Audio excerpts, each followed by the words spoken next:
Hi everybody, in this video I'd like to talk about approximation algorithms. So, what can you do to solve a problem that is NP hard? You really shouldn't expect to design an algorithm that runs in polynomial time and always gives you the right answer, at least not yet.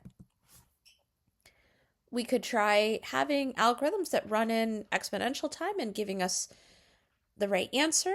There are brute force algorithms that are pretty bad, and there are some ways to improve that so that the algorithm runs in not too bad of exponential time. Or we can try to have algorithms that run in polynomial time, but maybe they don't always give me the right answer. So thinking about that, I'd like to talk about optimization problems. And the example that I have here is vertex cover optimization version. Given a graph G, we would like to find the smallest set of vertices such that every edge has at least one endpoint in the set. So rather than a decision problem, which we've talked about before, we are now talking about optimization. So rather than saying, is there a vertex cover of a particular size, we want this problem to actually give us as output the actual vertex cover that is of the smallest size. Optimization problems can often be indicated with keywords like biggest or smallest or maximum or minimum or some other kind of best. This is also much more like the kinds of problems that you're used to, where you actually want some sort of answer rather than these decision problems where we've just been saying yes or no. So let's ask ourselves, how are we using NP hardness? Remembering NP hardness, it's a problem that all problems in NP reduce to. And let's recall that for vertex cover, the decision version, we can't tell, at least not easily, given G and K, if there is a vertex cover of size K. So now we're thinking about yes, no instances. And therefore you can't find the minimum one. So if it were possible to find an answer to optimization vertex cover easily, we would also be able to solve decision problem version of vertex cover easily. And there's a reduction for that. You could think about binary search over possible values of K to solve the problem. So thinking about this, optimization vertex cover is NP hard. Problems in NP reduce to it. All problems in NP reduce to it. However, optimization vertex cover is itself not in NP because it is not a decision problem. Another thing I want to point out is that you could write an algorithm and perhaps it gives you an answer that's only slightly worse than the optimal one. We can actually think about measuring that kind of worseness. That's done with an approximation ratio. Thinking about a minimization problem, you want to find the smallest or the shortest or the least. The optimal value of G is going to be the value that is the best solution for G. And let's say alg of G is the value that your algorithm finds. Alg is going to be an approximation for opt if you say that alpha times opt is greater than or equal to alg. Right? So let's break this down. Remember that opt is actually the smaller value, but alg is going to be, in this case, smaller than some sort of proportion to opt. In other words, you're within an alpha factor of the real best. Thinking about the vertex cover, we can design an approximation that is some alpha away. Let's take the idea from a clever exponential time algorithm. Instead of checking which UV is a good idea to add, let's just add them both. While G still has edges, we'll just choose an edge UV and we'll add both U and V to the vertex cover.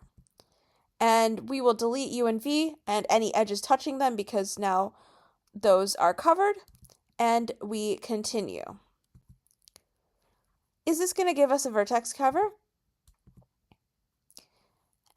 Is this going to be some value not too badly off from the real smallest vertex cover? Well, before we talk about that, let's first notice this is a polynomial time algorithm. If we take something that is exponential time, we can get that exact answer. If we're going to settle for a worst answer, at least we got something fast. Okay, well, it doesn't actually matter if it's fast, if it's so wrong that it doesn't matter. Thinking about deleting those edges. Every time you delete an edge, it is covered because we added both u and v. We only stop the algorithm when every edge has been deleted. So at least for correctness, we know that every edge is covered. The next question that we have is how approximate is it? Let's say opt is the minimum vertex cover. When we add u and v to our vertex cover, at least one of u or v had to be in the optimal solution because that's the edge between u and v. So uv was an edge, so it had to be in the optimal solution.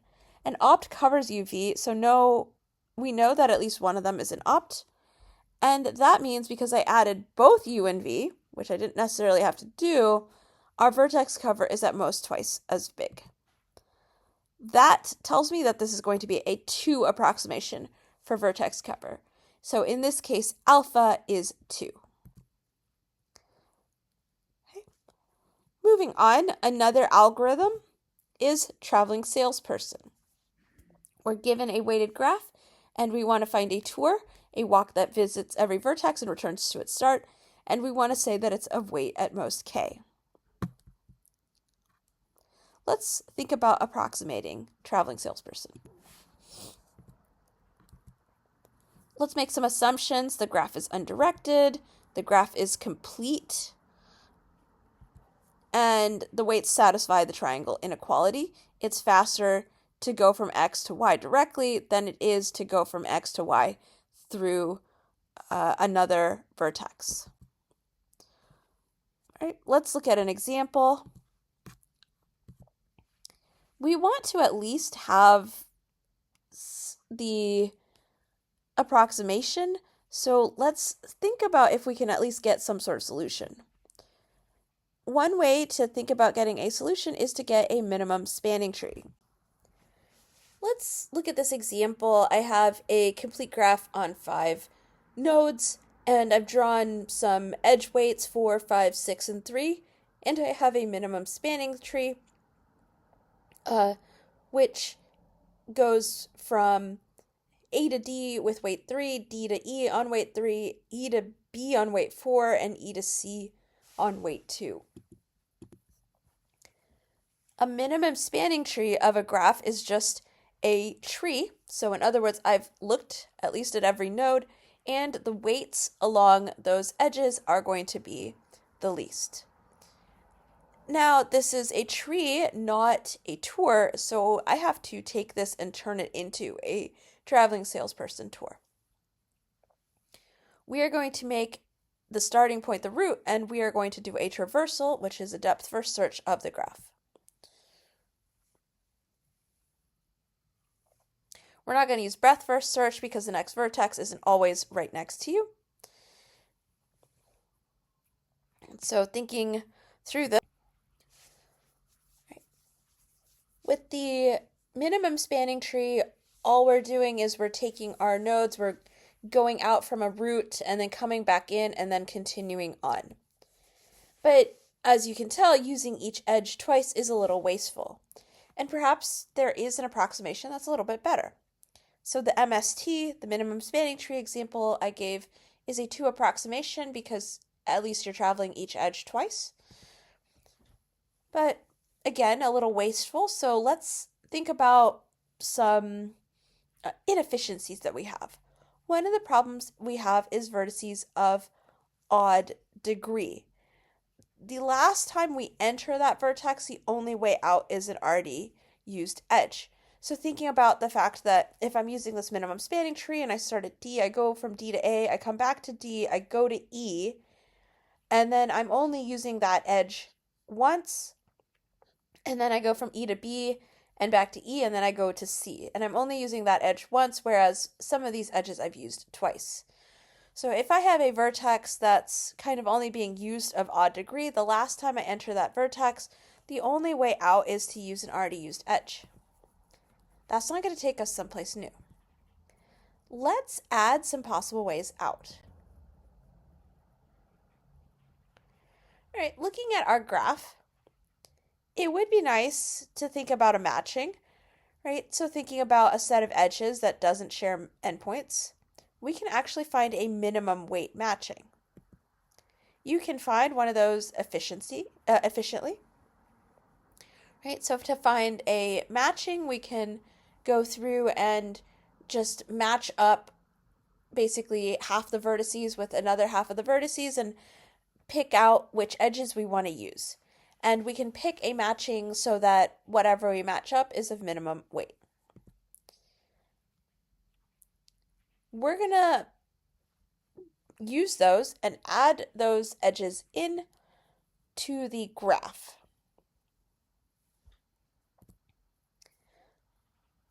If they were in the minimum spanning tree, we're going to make an extra copy. So now we have the minimum spanning tree and we have the minimum weight matching on the odd edges. Well, did that help? Now every vertex has even degree, but we don't have that order anymore, which is what we wanted with the traveling salesperson. We'll have to find one. So remember, here we have a minimum spanning tree and we have a matching. Let's start from the starting point and we'll follow any unused edge.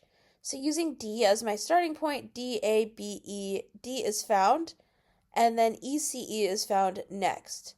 After you splice them together, in my particular graph, I would say I have D, A, B, E, C, E, D.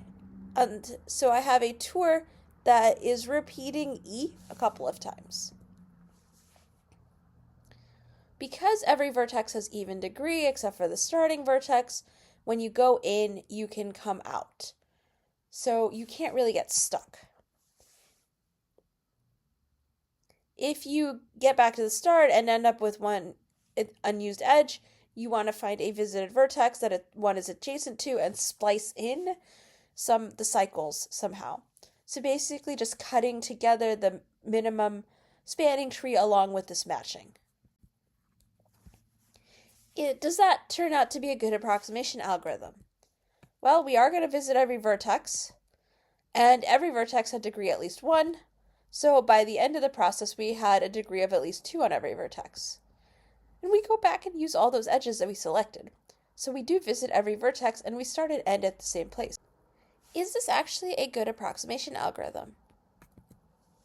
It's going to be a 3/2 optimal solution, or in other words, 1.5 times the weight of the optimal tour. The reason is we're going to use every edge once, which is going to be 1 minimum spanning tree plus the weight of the matching. The minimum spanning tree is less than optimal because optimal has a spanning tree inside of it. The only reason it was double was because when we were thinking about that original algorithm was because we were traveling out and coming back in. How much is a matching? It's less than 1/2 the optimal.